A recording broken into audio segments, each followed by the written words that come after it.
Hey everyone, it's Michael and Reuben! from Bullion Now, bullionnow.com.au, bringing you a local release. That's it. In fact, it's a bit of a combined one. It's something new and something tail end of a series. Yeah, it's a bit sad to see this series go. It's been very cool. The Untamed Landscapes. It is the last, isn't it? It is the last. Yeah.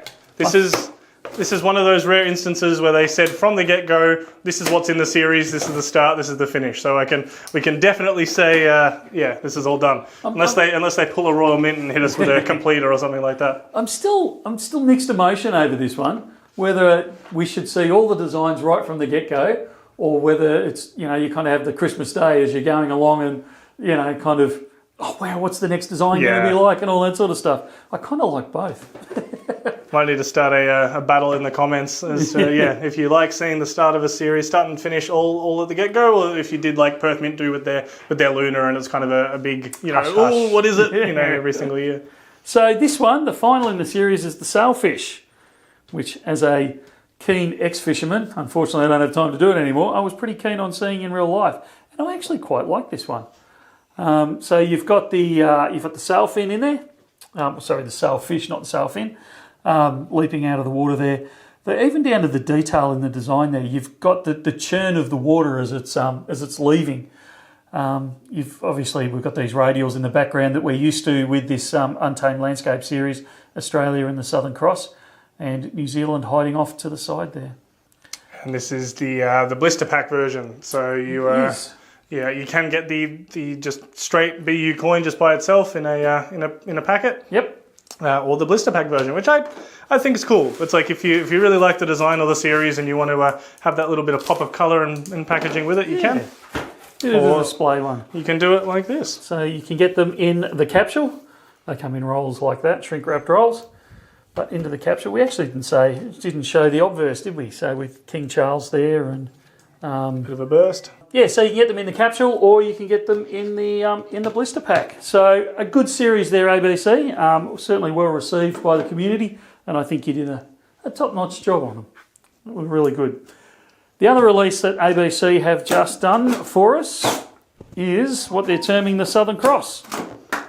Do we think this is the start of the next series from them, or is this a once-off, do we think? I think it's a one-off. Yep. I haven't actually looked, and I should have before we launched in. I don't think it's limited in number, but I also don't think it's going to be produced forever. Yep. It's one of those things, and I actually quite like it. Well, actually, this is the first time I'm seeing it in real life, but I like the artist impression of it for an Australian round. I think it is a coin. I think these are coin. I think they do a Tuvalu situation. We'll find out. It's not Australian? Yes, it is, but it's Newy. Aha.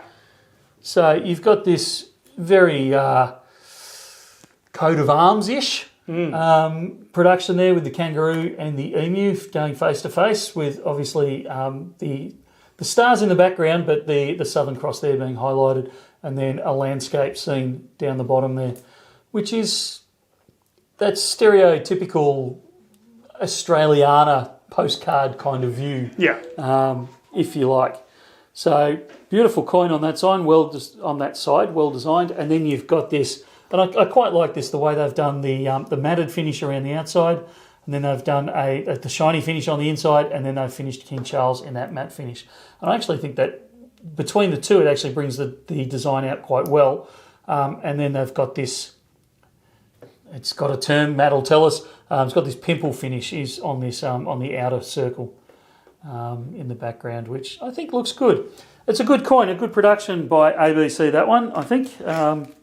Again, I'm fairly sure this one's not a limited release, but it's a good staple coin to have in your stack. They've been making stuff for a while now, but I think they're starting to come into their own a little bit and kind of find their niche, find some designs and things. That's actually one of the criticisms I have of this one is it's got the initials of the designer there, but even on ABC's website, I can't find out too much info about who that is or anything like that. So I think maybe I've just been a bit spoilt by the Perth Mint, where I can see the initials and go, oh yeah, that's this person, and they've designed these other ones in the past. But look, that is conversations we're having with a lot of the production facilities around the world. Is don't hide your designers away, actually bring them out. The community wants to know who they are, what they were thinking, why they designed it this way, why didn't they do that, have they thought about this? So I think the old days, you know, we weren't sort of worried about the designer, but I think nowadays we want to know their story as well. So if ABC is watching this,